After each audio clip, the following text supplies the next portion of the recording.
So Chris Swanson is a guy who's done a lot of work for an organization that you are well aware of. You actually helped start Operation Underground Railroad, where we go and we rescue slaves all around the world. Chris was with me in Mexico, and I had time to spend with him, and I love this guy. He's the sheriff in Genesee County, Michigan. He put down his baton and took off his helmet, and he said, "I'm with you, and so are all these cops. And we're nothing like the guy who murdered a man." This is actually what he said to the crowd. I want you to listen to it. The only reason we're here is to make sure that you got a voice. That's it. There we go. Don't think for a second that he represents who these cops are from all over the county and around this nation. We go out there to help people, not do that nonsense. We want to be with y'all for real. So I took my helmet off and laid the batons down. I want to make this a parade, not a protest. You got little ones here, you got dogs, so what's up? So listen, I'm just telling you, these cops love you. That cop over there hugs people, so you tell us what you need to do. They start chanting, "Walk with us." And he says, "Let's walk. Where you want to go? Well, walk all night long." This is a different story than we're seeing all over the country. With us now is that sheriff, Chris Swanson. Hi, Chris. How are you? Great to talk to you again, my friend. Thank you. So I saw this this morning when I got up around 5 o'clock, and I'm like, I know Chris. And I was so proud. I was so proud of you, Chris. Thank you.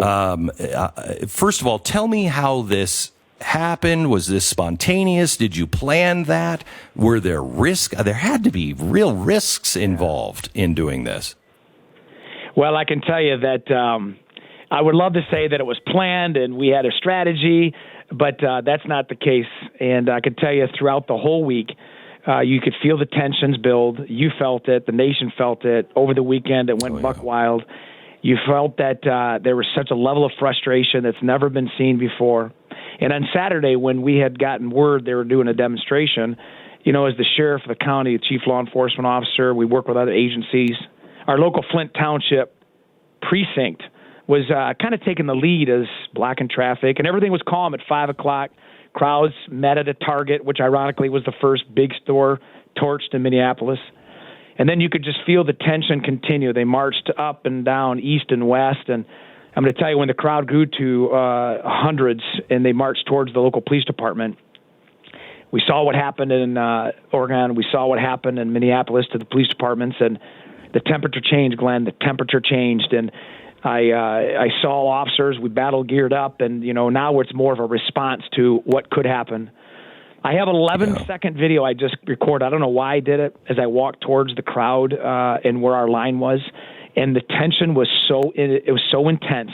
I thought to myself, how did we get here? Like, how did we lose? In 8 minutes and 46 seconds, we lost years of inroads to our communities. And I will tell you, that line that was formed is a line that you've seen across the nation with cops on one side and protesters on the other. And it was just by the grace of God. I saw Flint Township Officer Miller. He did a fist pump. I don't know who instigated it. I saw it out of the corner of my eye. I saw a short little attempt of a hug, and I thought, that's it. I got to speak to these people. So they dropped their batons. I took my helmet off. I walked in the middle of the crowd and picked out a shot caller and gave him a big old fat man hug and said, "Brother, that guy is not who we are." And he said, "You need to tell the people that." And then I said, "You get them to listen to me." And he turned, and the whole crowd, they were just hungry for an ear to listen.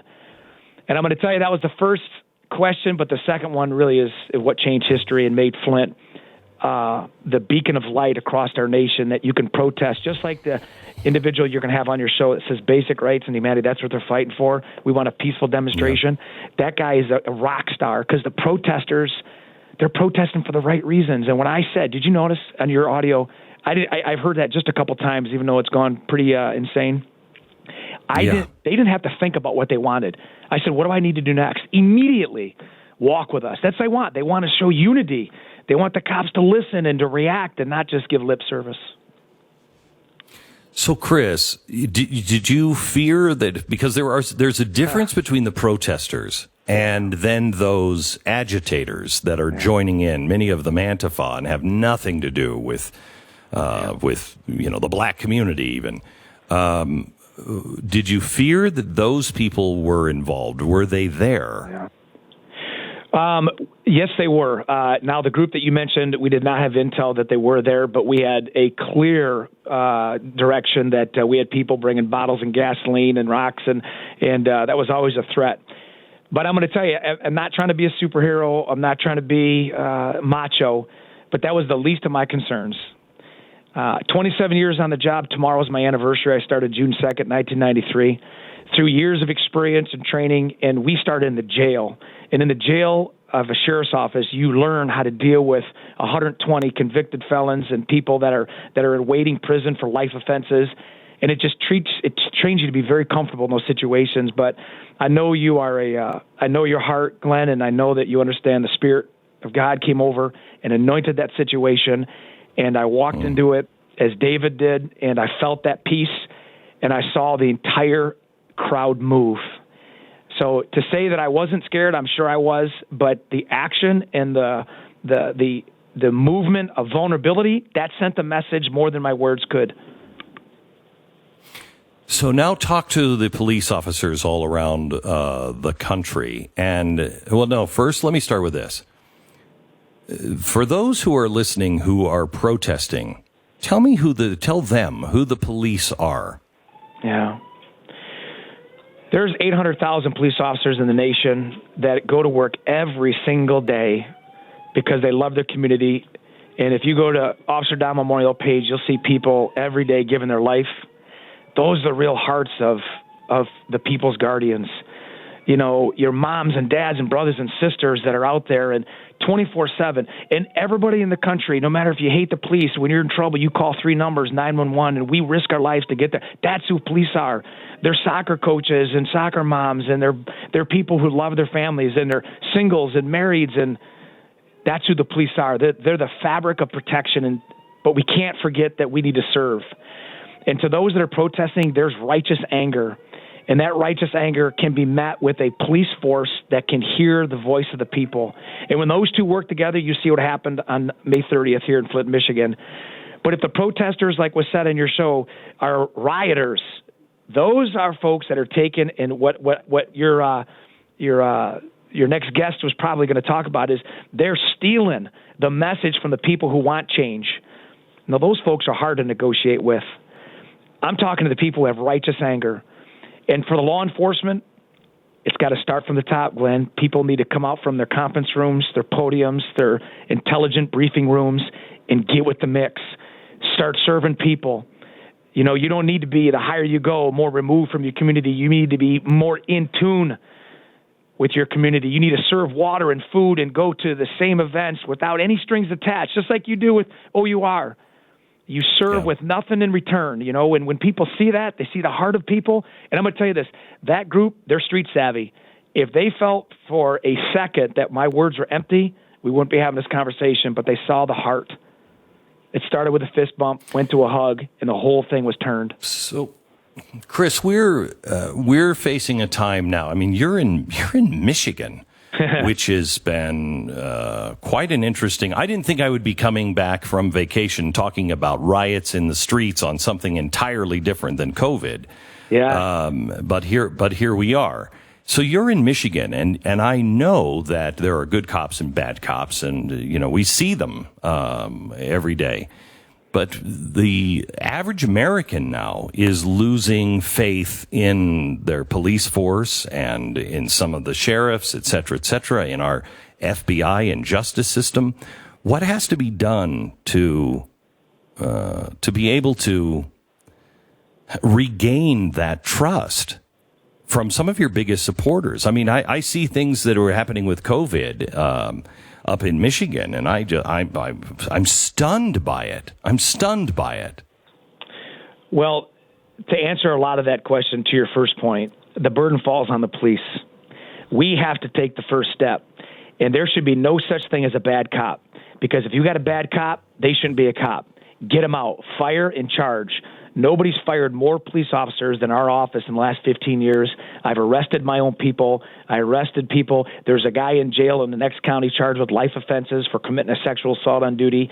We are held to a higher standard, and when it falls on us, that standard means that we need to act swiftly and not make a wrong a right. Call it what it is.